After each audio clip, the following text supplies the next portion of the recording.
War has consistently been omnipresent among the stars, inherent to every society where strife brews and bursts as naturally as dawn.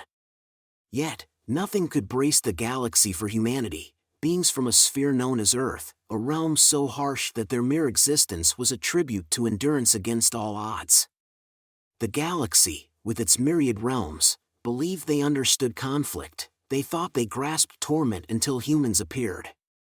The era was 2MCH15. The Coalition of the United Species, a vast alliance of myriad alien species, had ostensibly preserved harmony throughout the galaxy. Yet, they were naive.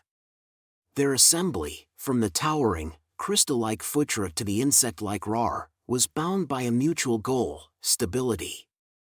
In this tranquility, they grew negligent, forgetting the essence of true warfare. Then the galactic rift emerged, a chasm in the void that ignited the most extensive battle the galaxy had ever seen. On the rift's far side, an empire known as the Zor Dominion began its expansion, devouring planets, enslaving beings, and consuming resources ruthlessly. When the Coalition dispatched their elite fleets to confront this menace, they anticipated routine victory. Instead, they met complete destruction. Coalition vessels, crafted for brief skirmishes and peaceful diplomacy, were effortlessly decimated by the Zor's merciless efficiency. Desperate and nearing defeat, the Coalition sought allies from the galaxy's forgotten sectors. That's when they discovered Earth R108, and with it, humanity. Silent for centuries, humanity had been confined to their own limited sector, surviving remnants of brutal wars and ecological disasters. Coalition envoys anticipated encountering a species reduced by continuous internal strife. They were profoundly mistaken. Instead, they encountered a humanity that had not only endured but flourished in an environment where demise was ever present. Earth's gravity was more intense than most planets, its ecosystems fierce and competitive. Yet, humans had dominated these conditions, transforming their world into their most potent arsenal. Humans consented to aid the Coalition's cause under one condition: they would combat on their terms. When the initial human fleet arrived at the battlefront near 108, a desolate planet deep within Zor-controlled territory, Coalition forces were already retreating. Humanity, naming the planet Iron Hod for its rich mineral deposits and metaphorically for the resilience they would demonstrate in battle, was led by General Al-Noas. This name would soon become legendary. Humanity's warships sliced through Zor lines where the Coalition had faltered. Human tactics, raw, effective, relentless, contrasted sharply with the Coalition's refined strategies. They fought with a born-for-battle ferocity, employing shock troops and powered exoskeletons designed for hostile terrains, wielding weaponry unknown to the Zor. These included kinetic projectiles capable of piercing the thickest armor and explosives with the force of collapsing stars. At the forefront, human soldiers battled as if they had accepted their death, only existing to achieve victory. The Zor, bred for conquest, encountered an adversary beyond their understanding, humans who personified war, embracing it with chilling precision. On the ground, General Voss led her forces directly into the Zor stronghold, and the battle that ensued was fierce. When the dust settled, Iron Hod was under human control. The galaxy quickly learned that humans were not merely soldiers, they were harbingers of death. Every human, from young to old, had inherited a planet that itself sought their end. This constant threat fostered a resilience unmatched by any other species. As the conflict dragged on, the Zor Dominion began to crumble. No matter how many fleets they deployed against the humans, they could not prevail. Human warships were engineered to withstand significant damage, their soldiers capable of enduring conditions fatal to others. The very nature of their deadly home planet provided them an advantage that no technological superiority could rival. Humanity's legacy endured, and when the war concluded, the once dreaded Zor Dominion lay in ruins, their empire shattered. The Coalition, surviving only due to their improbable human allies, found the galaxy irrevocably altered. The term Deathbringers and the name human were now uttered with a mix of awe and fear. While humans had aided in saving the galaxy, they had also revealed an aspect of warfare that was unforgettable. General Alice became not merely a symbol of human strength but a reminder of the potential within every Deathbringer. Her name would resonate across the stars, remembered throughout history as the one who shifted the tide. She was a hero but also a reflection of what humanity truly embodied: survivors, warriors, and, above all, a species molded by the harsh realities of a deadly world. The galaxy would never overlook the humans, and their role in the cosmos was now clear. They were not merely another species, they were the remembered. With this memory, the galaxy recognized that wherever humanity ventured, war would ensue, and it would forever be transformed. The war had been won, but peace came at a cost.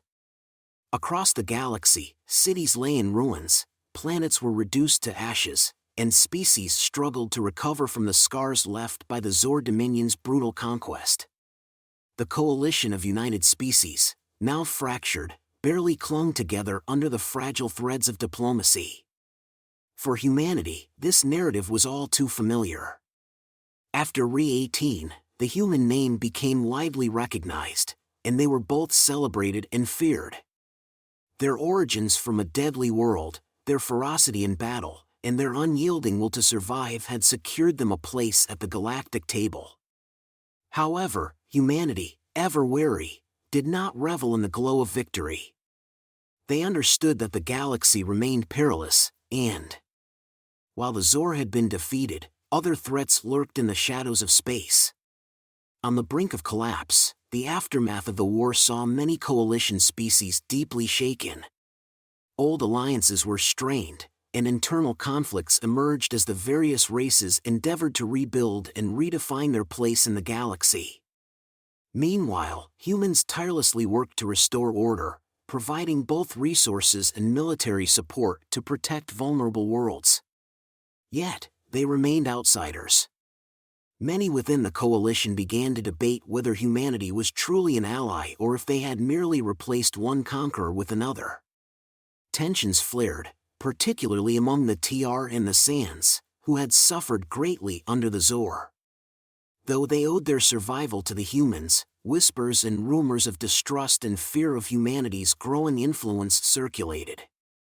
In the coalition Senate, debates intensified. Some argued for granting humans greater authority, viewing them as the only species capable of defending the galaxy against future threats. Others regarded them as a necessary evil to be managed and closely monitored. Meanwhile, human ambassadors, composed and strategic, played their cards with precision, aware they stood on a precipice. As the galaxy grappled with its internal divisions, a new danger began to stir in the unexplored reaches of space. Far beyond the outer rim of the known galaxy, in the dark expanse, a terrifying force was awakening. The Zor Dominion had been merely one of many threats lurking in the void, and now, with the Dominion weakened, others saw an opportunity to ascend. They were known only as the Ravagers, a nomadic and ruthless empire that thrived on destruction. Unlike the Zor, who sought dominion, the Ravagers pursued sheer chaos. Their vessels, massive constructs of twisted metal bristling with weapons that defied known technology, had remained hidden, watching and waiting for the right moment to strike. Now, with the galaxy in disarray, that moment had arrived. General Alan Ofas, now an advisor to the Coalition High Command, had foreseen this. The scars of Re-108 were still fresh, and although she had led humanity to victory, she knew the galaxy was unprepared for what was to come. War was an inevitable reality in the vast expanse of space, and the humans, Deathbringers through and through, had spent their entire existence readying for it. At a secret meeting on Earth, humanity's top military minds convened. V stood before them, her expression stern but resolute, outlining the situation. If the Ravagers struck, they would do so with relentless ferocity. The coalition was fragmented, weakened from the war, and its members ill-prepared for the type of devastation the Ravagers could unleash. They could not rely on other species to act in time. It would fall to humanity to lead the charge once more. The Council of Earth voted unanimously. They would deploy a vanguard fleet to intercept the Ravagers before they breached the coalition's borders. But this would not be a mere defensive maneuver. Humanity was preparing for war. The vanguard strikes Re-E-109, an uninhabited system near the Outer Rim, was the designated point of interception. The Ravagers' fleets, massive but slow-moving juggernauts, had a predictable path of destruction. Humanity had spent months tracking their movements, and now the time had come. The vanguard fleet, led by Admiral Soren Graves, comprised the most advanced human warships ever built. Each vessel was specifically designed for this moment, equipped to face an enemy unlike any the galaxy had seen before. Outfitted with next-generation kinetic weapons, energy shields capable of withstanding the harshest attacks, and cloaking devices that allowed them to move undetected, the Battle of AR-109 would be recorded as one of the most intense space engagements in history. The Ravagers arrived in overwhelming force, their ships obscuring the stars. But humanity did not waver. The vanguard struck with surgical precision, targeting the Ravagers' command centers and supply lines. Admiral Graves, a tactical genius, anticipated every move the enemy made, guiding his fleet through seemingly impossible odds. Yet the Ravagers were unlike any foe humanity had ever faced. Their ships, monstrous in size and strength, absorbed impact after impact. They fought with a singular focus: destruction. As the battle raged, human vessels fell one by one, but they maintained their position. Graves executed a risky maneuver, splitting the fleet and encircling the Ravagers, forcing them into a defensive stance. It was a perilous gamble, but it paid off. Caught off guard by the speed and precision of the human forces, the Ravagers began to falter. The turning point came 4 hours into the battle, with both sides suffering heavy losses. But humans had one advantage the Ravagers lacked: resilience. Deathbringers, who had faced extinction before, knew survival. As the tide turned, a single Ravager dreadnought, the largest vessel in their fleet, began to break formation. Seizing the moment, Graves ordered a full assault on the dreadnought, every remaining ship focusing their firepower on its vulnerabilities. Unable to withstand the concentrated attack, the dreadnought exploded in a cataclysmic burst of light. With their command ship destroyed, the Ravagers began to retreat, their once unstoppable force now in disarray.